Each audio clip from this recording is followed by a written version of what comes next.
Bom, pessoal, estamos de volta e já começamos respondendo a questão do bloco anterior, tá? Então, a resposta correta seria a alternativa D, né? Então, um servidor, ele possui, além do hardware diferenciado, possui também um software apropriado, ou seja, um sistema operacional de redes, né? Que vai prover ali a complementação desses serviços, tá? Não basta só o equipamento, só o hardware. Eu tenho que conseguir fazer com que esses serviços sejam, né, fornecidos na rede, tá? Então, nisso eu preciso do sistema operacional diferente, ok? Dando continuidade à nossa aula, vamos falar então agora dos equipamentos, né? Uma seção de equipamentos que vão fazer com que eu consiga ampliar ou aumentar o número de equipamentos na minha rede. Então, o primeiro é o repetidor, ok? Então, o repetidor é um dispositivo utilizado para expandir uma rede além do limite físico do cabo. Nós vimos em aulas anteriores que principalmente o CAT5, né, o cabo de par trançado, ele tem ali uma limitação de 100 metros. Ele funciona até mais que isso, porém, ocorre um efeito chamado atenuação, certo? Ou seja, esse sinal, né, um sinal elétrico que trafega pelo cabo, ele vai enfraquecendo ao longo do meio da transmissão. Então, eu preciso respeitar essa distância, certo? Para que eu tenha ali uma rede bem robusta e com o máximo de intensidade do seu sinal, tá? Se haver, então, a necessidade de usar um cabo maior, fora dessa especificação do comprimento de segurança, o sinal ficará mais fraco, podendo até mesmo corromper os dados. Para resolver esse problema, utiliza-se, então, um repetidor no meio desse circuito, pois o repetidor regenera o sinal, garantindo a integridade da informação no próximo segmento da rede. Tá? Então, hoje, né, nós quase não utilizamos mais. Nós, às vezes, utilizamos de outras artimanhas, né, como, por exemplo, utilizar o próprio hub, o próprio switch, para estar intensificando o sinal e colocando em pontos estratégicos. Mas vamos supor que você tenha necessidade de ligar um prédio ou outro, né, e ali aquele cabo vai ter mais do que 100 metros, por exemplo. Então, eu posso usar um repetidor para essa finalidade, certo? Então, esse repetidor vai ficar num ponto estratégico, certo? Você pode, ao invés, vamos supor, tem ali 150 metros de distância entre um prédio e outro, não necessariamente eu preciso colocar ali no exato 100 metros, na hora que acaba um ponto, e deixar os outros 50. Eu posso, então, dividir ao meio, né? 150 metros, coloco ali, então, no meio, 75 metros, coloco um repetidor, tá? Ou num local apropriado, porque é um equipamento, não pode ficar exposto ao tempo, né? Posso colocar de uma forma protegida. Então, eu vou colocar um cabo chegando aqui nessa porta. Deixa eu só pegar aqui um laser. Essa porta é Ethernet 0, tá? Então, a primeira porta, e ela vai dar sequência aqui. Então, quando entra aqui o sinal elétrico, né, ele é totalmente refeito, limpando, assim, às vezes, ruídos, né, ou até mesmo garantindo que o sinal não enfraqueça, tá? Aqui, dentro do Packet Tracer, nós temos o nosso hub, o nosso repetidor, dentro do conjunto de hubs. Deixa eu só ver aqui que o meu Network Devices. Aqui. Então, aqui é End Device, aqui é o Network Device. Então, eu tenho lá os hubs, certo? E aqui, ó, eu tenho o repeater, tá? O repetidor. Ele funciona de uma forma muito similar ao hub. A diferença é que ele só vai ter, então, duas portas. Ele vai estar exclusivo para essa função de dar sequência ao cabo, intensificando o sinal, tá? Veja que ele tem aqui então, uma aba de configuração, no qual posso fazer poucas coisas, né? Não é igual ao da aula passada, que nós vimos lá o switch, né? Que tinha uma área programável, certo? Então, ele funciona ali na camada 1, simplesmente atuando ali na parte física, tá? Intensificando ali os sinais que estão trafegando, tá bom? Vamos lá para nosso slide, damos sequência. E aí na sequência nós temos então o hub, né? Ele funciona de uma forma muito similar ao repetidor, porém ele já provê mais portas, tá? Então o hub ele é um dispositivo pelo qual você transmite dados, tendo como principal característica que a mesma informação está sendo enviada para todos os receptores simultaneamente. Um processo aí chamado de broadcast. Nós vimos na aula lá de IP que nós tínhamos o endereço de broadcast, tá? Então, como ele é mais simples, ele não conhece os MACs, né, ou até mesmo os IPs dos equipamentos da rede. Então, quando você dirige uma informação para uma outra pessoa, né, ele, por exemplo, você está aqui na porta de número 8 e você precisa entregar um pacote que vai lá para o computador número 2, por exemplo, o que ele faz? Ele transmite para todas as portas. Então, todos os nós da rede, né, todas as minhas estações de trabalho ou equipamentos conectados recebem esse pacote. Porém, quem que vai responder? Né, ele vai identificar lá, então, dentro do pacote, qual é o IP ou MAC de destino. Então, aquele IP ou MAC é ele que vai receber o pacote e enviar uma resposta. Quando ele envia essa resposta, novamente, ele não sabe em qual porta está o equipamento. Então, ele envia para todos novamente, né?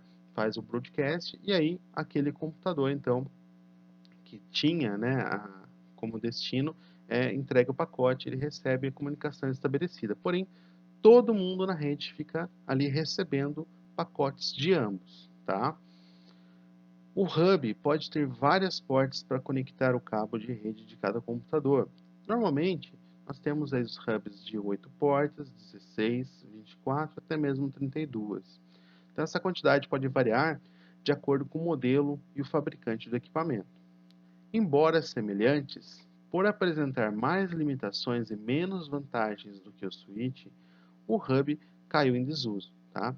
Então, às vezes, pessoal, se eu tenho uma rede pequena, né, não vai haver tanta necessidade de um switch, eu encontro um hub desse na casa aí de uns 30, 40 reais, pode ser interessante, né, eu estar adquirindo. Mas vários roteadores, né, que são os outros equipamentos que nós veremos mais para frente, também às vezes possuem ali na sua parte traseira 4 portas. Então, às vezes, quando uma rede pequena, a pessoa acaba utilizando o próprio roteador, certo? E quando a rede é maior, às vezes a preferência é por um switch, né? Porque o switch tem um pouquinho mais de vantagens, tá? Mas primeiro vamos ver onde ficam os hubs ali no Packet Tracer. Então aqui no Packet Tracer, eu vou ter aqui, ó, Network Devices, né? E eu vou ter aqui o terceiro item que é o Hub, tá? Então tem aqui, ó, um Hub. E eu tenho, inclusive, também um Hub de cabos coaxiais, tá? São utilizados aí topologias, como por exemplo a topologia de barramento, né? Nós não veremos aqui, tá? Nós veremos mais o comum do dia a dia aí nos ambientes de trabalho. Então o Hub está aqui. Eu tenho aqui 6 portas, posso aumentar colocando mais 4, né? Tem vários módulos de portas diferentes, portas de gigabit, portas de cabos de fibra, né? E assim por diante, tá? Bom, pessoal, vamos lá agora então para o nosso próximo item, que é o bridge, certo? Então, bridge, também conhecida pelo nome ponte, né, que seria a tradução aí de bridge, executa a mesma função de um repetidor, certo? Porém, com uma performance maior.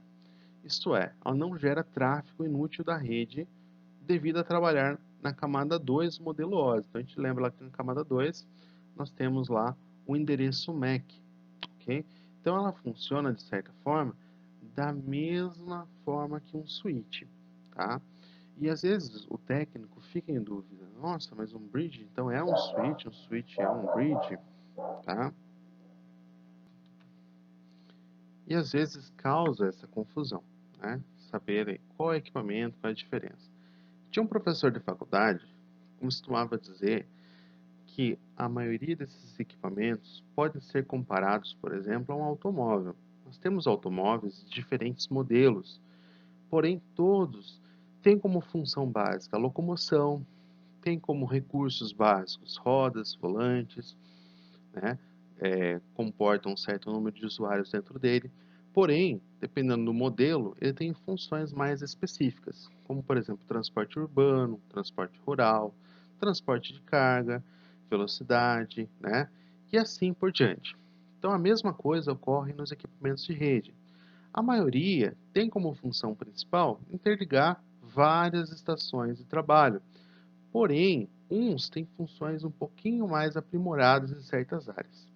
O bridge, né, ele funciona de certa forma igual a um switch, porém o switch tem mais aplicações, né, tem mais recursos do que um bridge, ok?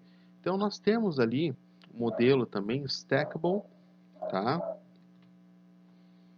Desculpa, pessoal. Estou gravando num lugar que é bem próximo do canil aqui do cachorro. E ele fica estressado os horários aí. Bom, então, como eu estava falando, até me perdi o que eu estava falando aqui. Mas esse modelo aqui, né, do bridge, que eu estou mostrando aqui na imagem, ele é o modelo de colocar em racks, ok?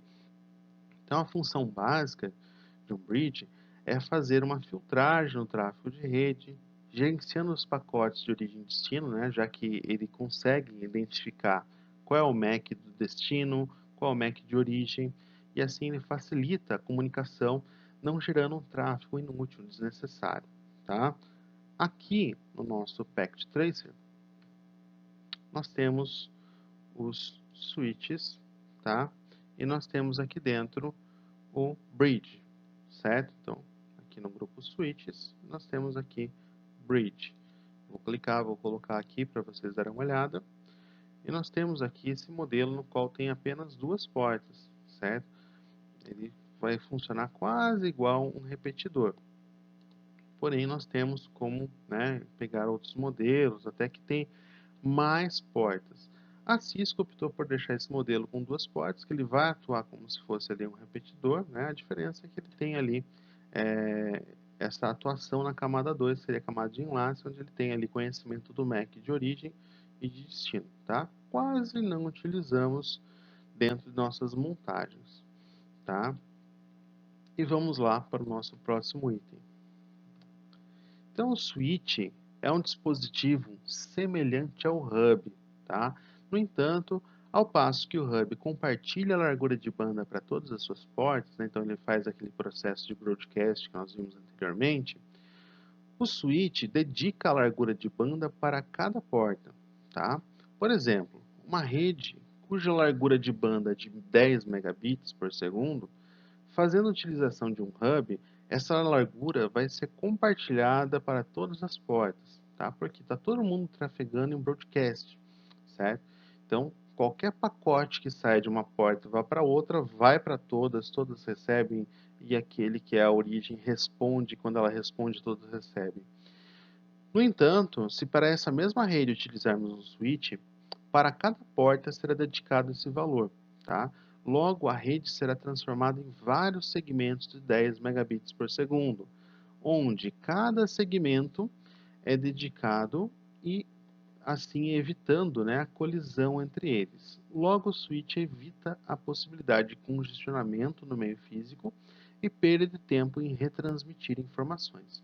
Tá? Então, o switch, geralmente na primeira vez que ele atua, ele faz um broadcast até mesmo para conhecer, para montar essa tabela dos MACs. Tá? Nós vimos na aula anterior, nós vimos lá o comando, né, que faz, depois vocês podem até relembrar, voltando à aula anterior.